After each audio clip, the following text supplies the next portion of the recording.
everyone, Kelly here, and today I want to talk about the books that I read in October and November because once again, I couldn't get it together to actually do a separate October wrap-up, and so we're just going to combine the two. Luckily, I still am not reading too much, so I only have, I think, 10 books to talk about today. I only finished 4 things in October, so that'll go quickly. So let's start with I'm just going to go in order. So we're going to start with the things I read in October.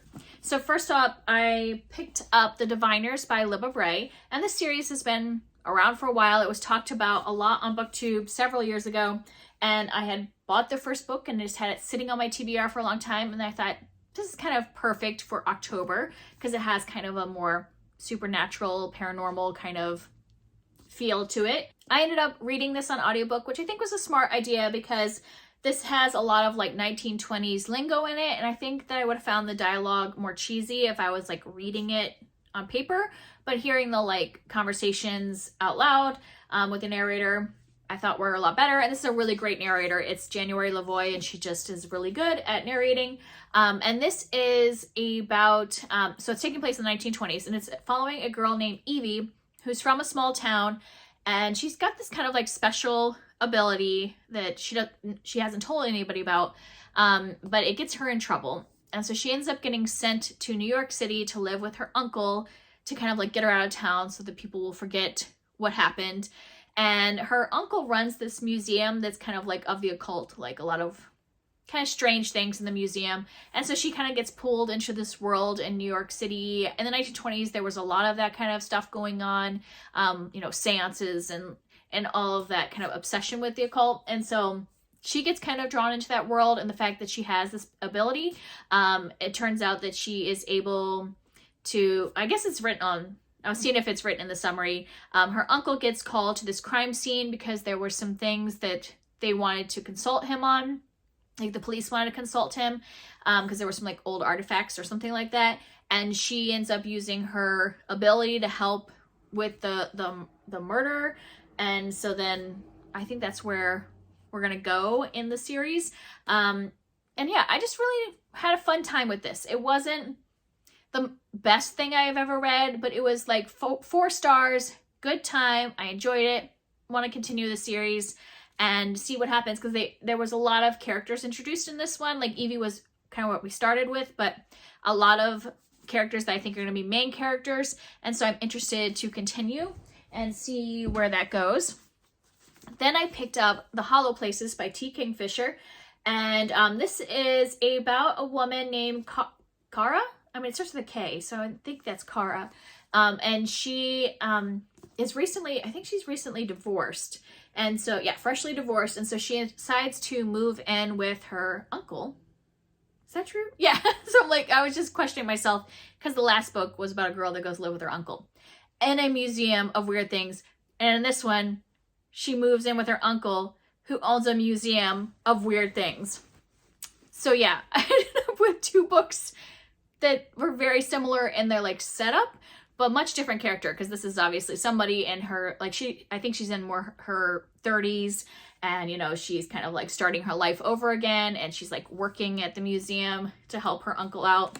And she grew up in this museum, so she's really into kind of like all the stuff. There's a lot of taxidermy animals and just like weird stuff in this museum. And then one day, something very weird happens in the museum. Does it give it away? I don't want to like give away too much because it's one of those that you have to kind of like figure out what's happening. Yeah, it actually gives it away on this. I'm not going to tell you what happens like it doesn't here, but she finds a mysterious thing in the museum that wasn't supposed to be there, and kind of leads to this whole string of weird things happening. Like her and the guy that runs the coffee shop next door end up on this like big scary adventure. And this one was pretty much a disappointment to me. I ended up giving this 3 stars, which means it wasn't like horrible. There was stuff I like about it. I mean, it's T. Kingfisher. I'm gonna like her humor. I'm gonna like her character for the most part. I mean, I like that she writes these books with older characters and that they feel like real people just thrown in these like weird situations, like how a real person would like freak out and have to be, but also like have to figure out what to do, because you gotta do something. You can't just like cry in the corner. So I like those approaches that T. Kingfisher has, but there was a lot of stuff about this that I just did not really enjoy. The pacing was really off, where I had huge chunks of it where I was really bored. I ended up buddy reading this with my friend Lynn, and both of us kind of felt the same, except for she read it all in one day, but she still felt like the same way, that it was unevenly paced and just didn't have a lot to push you through the story, but she just happened to like have it on audiobook and push through. I did not have it on audiobook. I think that would have helped. And oh my gosh, I just realized. So if Lynn, if you're watching, you will find this hilarious. If you haven't read the book, you won't get it, and it's not like giving anything away. But I'm literally like, I'm in the room where my daughter sleeps, and there is an otter sitting right here, her toy otter, that I am like staring at as I am talking about this book. And if you've read it, you will know why that is strange. There is an otter in this book at one point. And so me looking at an otter while talking about this just kind of freaked me out for a moment. So like, don't stare at me, otter. Okay. Anyways, back to the book. So there's like creepy things happening. There was some stuff that I found interesting in the world she's creating. But for the most part, I think this could have been shorter. If this had been a novella, because she writes novellas, she writes short stories, so I know she's capable of condensing a story down. I feel like if this had been a novella, I would have enjoyed it way more. But the fact that it was a novel, I just felt like it kept dragging on and doing the same thing over and over again, where I really enjoyed the setup. I was really liking seeing her, you know, starting over again, her relationship with her uncle, learning about the museum, and I really liked the end. But this whole section in the middle, I was not interested for a lot of it. So I think if this had been a novella, would have been better. But there are a lot of people that love this, so I'm not going to discourage you from reading it. But I think because I have read a lot of T. Kingfisher, this one just didn't stand up to me as one of my favorite of hers. Yeah, I don't really know what else to say about it other than it was fine. It was 3 stars. It was fine. I didn't like want to like DNF it, but it definitely wasn't a favorite and would have been better, condensed more, and been more action-packed. And then I read Consumed: The Need for Collective Change, Colonialism, Climate Change, and Consumerism by Aja Barber. And this one was really good. I gave this 4 stars. I didn't give it 5 stars because I think there could have been some more detail put in this.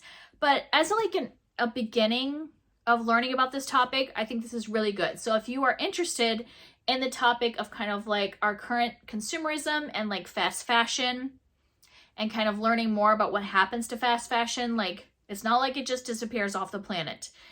When you like buy new clothes each season, where do those clothes go? What happens to them? I think that is really interesting as a beginning place, and from somebody that works in the industry. So Aja Barber is, I don't know if would you call her designer? Like she worked in like design and worked in like the clothing industry, and she's done that in a lot of different places, both in the United States and England. And she's just kind of talking about the life cycle of garments, especially currently where we treat clothes as disposable instead of something that we would repair and keep using like they used to. And like what happens to that stuff. It's not like if you take it to the thrift store, it's not like all that stuff gets purchased. You know, she talks about what happens to it afterwards when it's not bought from the thrift shop, or, you know, whatever, when you go and like enter a marathon and like everybody gets a free t-shirt, you know, there's always free t-shirts left over, or what do people do with those free t-shirts? So she talks a lot about like swag and what, you know, like how we just have all this stuff. And it's not just clothing, but she's focused on clothing, but it's not just clothing when you think about consumerism. All this stuff we're using as being disposable, but it has to go somewhere.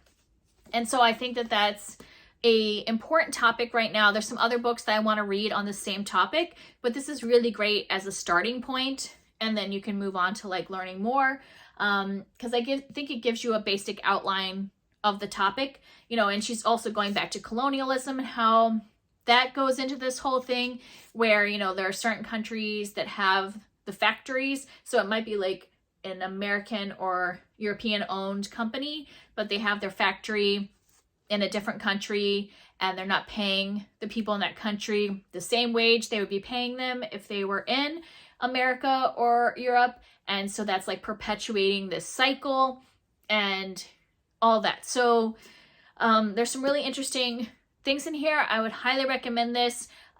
If you already know a lot about the topic, that's why I'm saying it's definitely more of a beginner level. So this is like your entry, and then I have like a few other books that I want to read to learn more detail.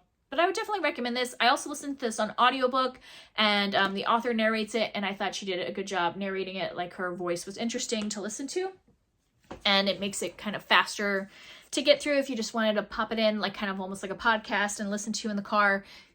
I thought it was really informative and has helped me kind of change my thoughts about clothing. I'd already been on that journey. I had started buying from some more expensive clothes, but less clothes, and clothes that I would see like, you know, mending and like taking care of because they're higher quality, so they'll last longer.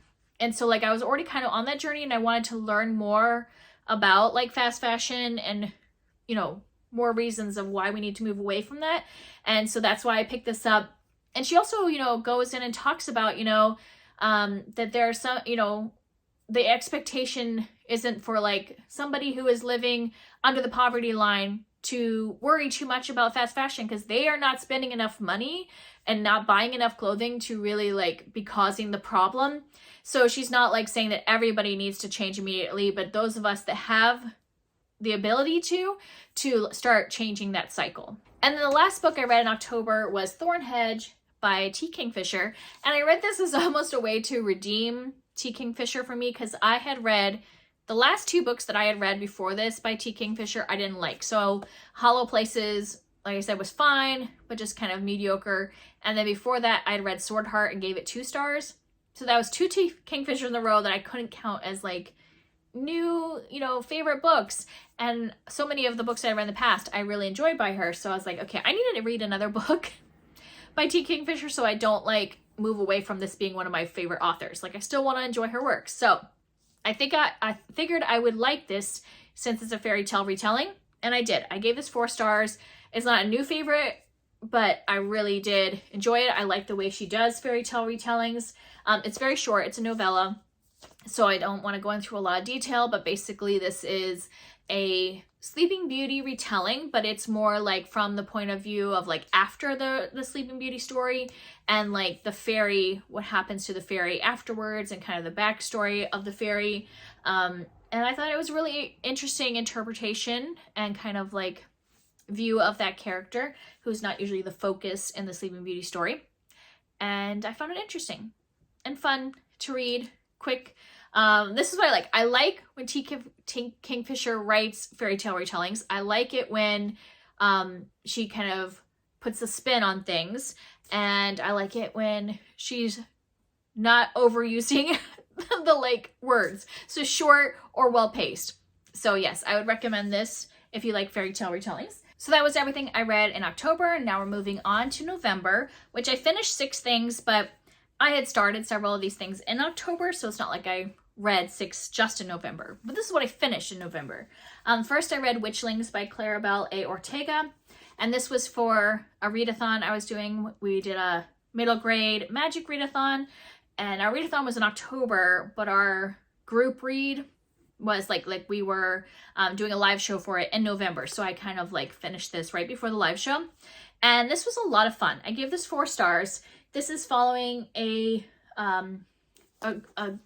young girl who they're all like, you know, trying to be witches, and they're at this like, I don't know if it's really a school, but like basically once the kids come to a certain age, they get split into covens and then learn how to do witchcraft from there. And our main character, what is her name? Seven. So she does not get placed into a coven. So all the witches that don't get placed get put in this like leftover, they're called spares, I believe. And they, you know, usually are kind of treated badly in this world because they're not like full witches. And then, you know, some other things happen that she and the other spares need to figure out a way to change their circumstances in life and eventually like kind of save everyone. So yeah, that is kind of the plot of this, and it's just really fun. I really liked following our characters, like all three of them, because they don't start out really knowing each other or being friends, and kind of them building a friendship. I liked learning more about how the magic works in their community, about their names. The name thing was so interesting. So each witchling their name is based off of like something that will like be a big moment in their life, but you don't know that when they're a baby. They're just given that name, and we don't know when it's going to come about. And so she doesn't know why she's named Seven. So that eventually comes to light. And so I really enjoyed a lot of aspects of this and want to continue the series. It's a fun middle grade fantasy series. And then for nonfiction November, I picked up Disfigured on Fairy Tales, Disability, and Making Space by Amanda Leduc. And this one is basically exactly what it says in the subtitle. She's kind of analyzing fairy tales and how they depict disability, especially like, you know, really common ones that we know of, and then like certain characters in like Disney movies that are prominent, and how they treat disabilities. So that could be something like The Little Mermaid, and what it's like when she doesn't have legs and then has legs. And then she talks about several different specific Grimm's fairy tales that I had never heard of, but talks about how they approach disability and how that has changed over time, or how that changed over the time of the Grimm's brothers' lives, because one of the Grimm's brothers then had a disability, and how that changed his writing of fairy tales as they went along. So there was some really interesting stuff in here. I also gave this one 4 stars because I enjoyed it, but I wanted even more from it. Like I wanted even more analysis, but I liked this and the stuff that I learned from in here. She also, our author, does have a disability. I'm trying to remember because it's been since the beginning of November. I think she has cerebral palsy. And so she's able to like connect kind of like her experiences with what she sees in the fairy tales. And yeah, I just think this was great. And kind of like she's talking about how in all like stories and media, how we need to kind of normalize disability and have characters that are disabled as main characters or side characters, and not have them always like magically cured at the end, because that's kind of something that often happens in like fairy tales or current day stories, and that we should just have it be more just making space for disabled people in all realms of media. But yeah, this was interesting and a good time. I also liked the audiobook for this one. I like to listen to my nonfiction on audiobook, and so I usually end up listening to it even if I own a copy, but I like to own them as well if I want to like highlight or make any notes. And then next was a book that took me several months to finish, and that's Cursed by Marissa Meyer. And I really did not like this book. So I had read the first one, which is called Gilded, back in, I don't remember, it took me a couple months to read that one too, but I enjoyed it. They're very long books, and they're not necessarily great at the pacing. But I enjoyed the first one. I liked the characters, and it's a play on like a Rumpelstiltskin retelling. And I liked that, and I liked a lot of the stuff that happened in the first book. But this is the conclusion to the duology, and I just thought that this was pretty bad. I gave it 2 stars. There's part of me that thinks maybe I should have given it 1 star, but I finished it, and I did go through it, and I did like some of the characters, but I like did not have any connection to our 2 main characters, which when you're following, like, especially our main character for over 1,000 pages, and then like our secondary character as well, like, and also supposed to be invested in a romance that I was not at all. I wasn't invested in their characters because I didn't feel like there was enough time with them together to really make that connection. And also I didn't feel like we got to know them that much, to know their motivations and why we should care that bad things are happening to them. I just did not care about almost anything that was happening this one. There was a lot more investment, I felt like, in the first one, but when we got to here, I'm like, why are we gonna keep going? Why couldn't it just have been one book that kind of just wrapped up? Or this one just drags on and on and on, and I just was not invested in the characters or anything. Yeah. And this has weird tone because, and this was my complaint in the first one, if you saw my review, was that it has a much darker view of the fairy tale, which is fine. I enjoy like a dark reinterpretation of a fairy tale. But then it also has like times when it's not dark at all, but then it like weird things. So like we'll be going along and it kind of feels more just like, you know, young adult fantasy romance, and like, but in like a happy, and like things are going on, and then all of a sudden like really dark things happen, and I'm like, wait a minute, you can't you can't make the switch so quickly and catch me off guard every time. It's like, it feels like there's no stakes, and then there's like all the stakes all at once. And yeah, it just is weird tone shift. So I would not recommend the duology. I think you could read the first one if you wanted to and just end, though you won't get a conclusion. Like the first one isn't like a standalone. But I did enjoy that one, but I can't recommend it as a whole series because I just thought this was not good. I think it should have been tightened up and just put into one book and just done better. I don't know. If it was going to be a duology, I needed to have more investment in the characters, more like one-on-one time with them or them together. Yeah, it just wasn't good.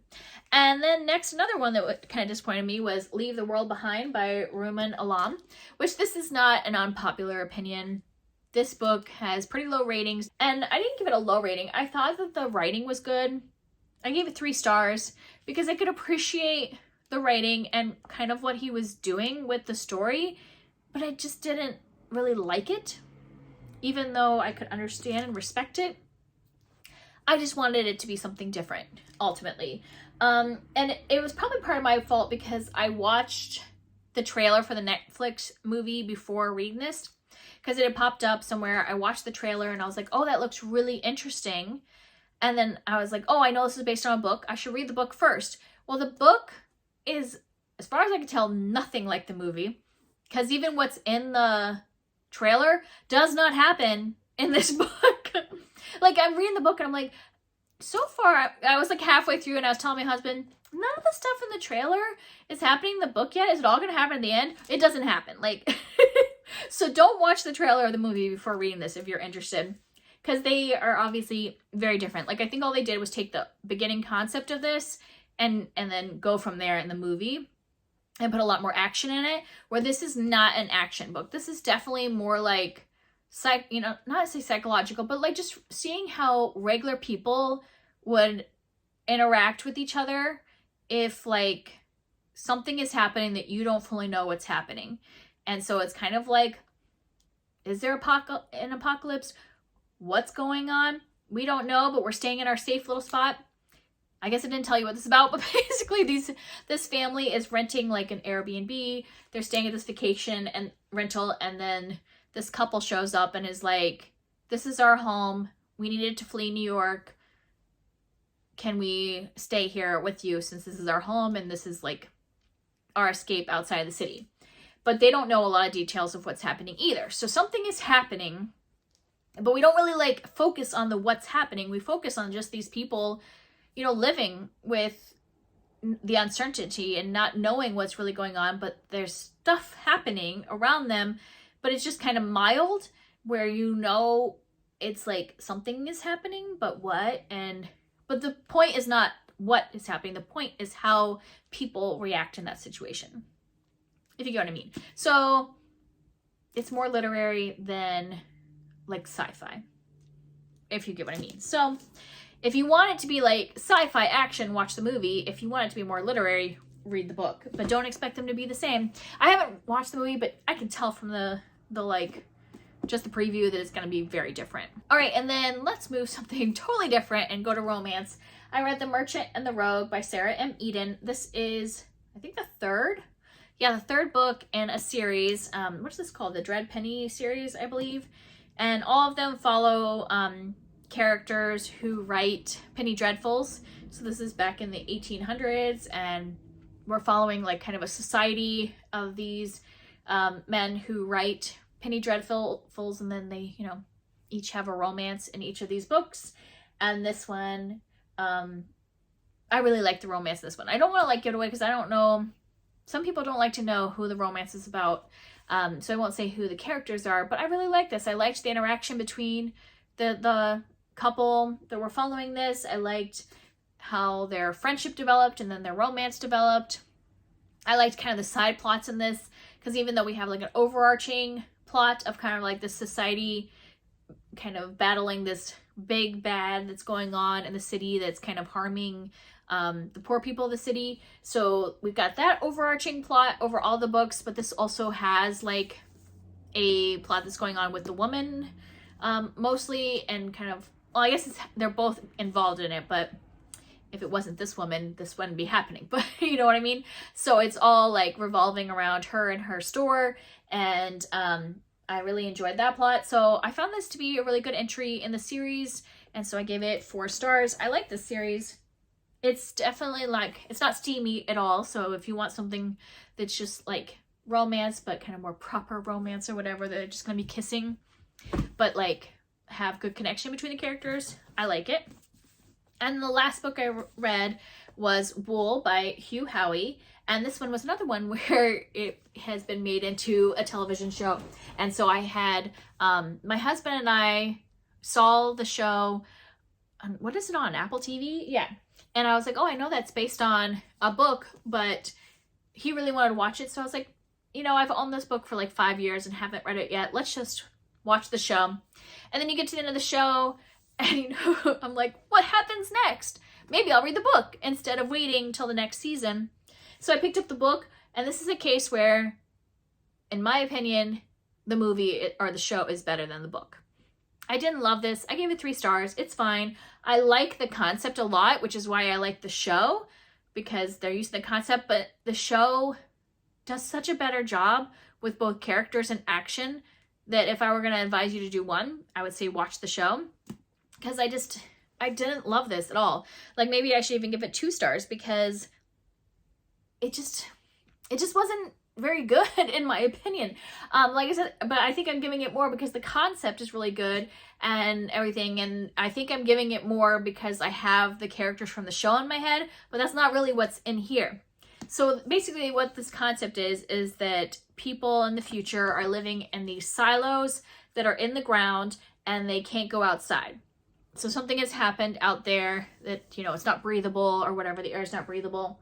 And so people live in these big silos, and we're kind of just we're not even figuring out what's going on outside. It's more just some stuff is happening in the silo, and we're trying to figure that out, and we're following some characters as they kind of like, I don't even know how to say it because things don't happen in the book. That's what was bothering me. In the show, it's very clear that we're trying to figure out what's going on. What happened outside? You know, why can't we go out there? Are we being tricked? You know, there's like all this plot. Where in this, nothing is really happening. It's so long and things are not happening. There's like the actions, it'll be like, we'll get to something that in the show was like really well done and really high impact action. And in here, it'll be like half a page. And I'm like, really? That's all? That's all you're going to devote to that like thing that could have been a really great action scene? And also the character work I did not think was very good in here. I don't think I would have been invested in the characters if it wasn't for the show. It's the same characters, but they're just not given much characterization in the book. Like, we're following them, but we don't have it. I had no reason to care for them. They're not given backstory. They're not given, he's not telling me anything to make me care about them, their motivations and all that stuff. We're just kind of like seeing life happen to them, but without really connecting to them. So I just didn't really love this. And this is definitely, it tells you what happens after the first season of the show. So really the only reason I would recommend this is if you're really curious and you don't want to wait for the next season of the show, then read the book. But I wouldn't necessarily recommend the book by itself without the show, because I was just like, I was reading this and when I was telling my husband, I'm like, like, I just don't care. I want to know what happens, but I just don't care about the people. And so I figured out what's going to happen. So hopefully they're going to continue the show, because I want to see it and actually connect with it on the show, and instead of like kind of the bland vanilla version that the book gives me. So yeah, I definitely won't be continuing. This is a 3-book series and I won't be continuing. I'd rather just watch whatever the like show does if it continues. So good concept, but I think poorly written. So probably more of a 2-star than a 3. I think I was just giving it more because I love the characters of the show so much that I was giving him kind of more credit for being like the originator of the characters and the concept. But in the scriptwriter's hands, it's much better, in my opinion. So that's it. Those are all the books I read in October and November. And that's it for me today. If you want to talk about any of these, I would love to hear from you down below, and I'll see you next time. Bye.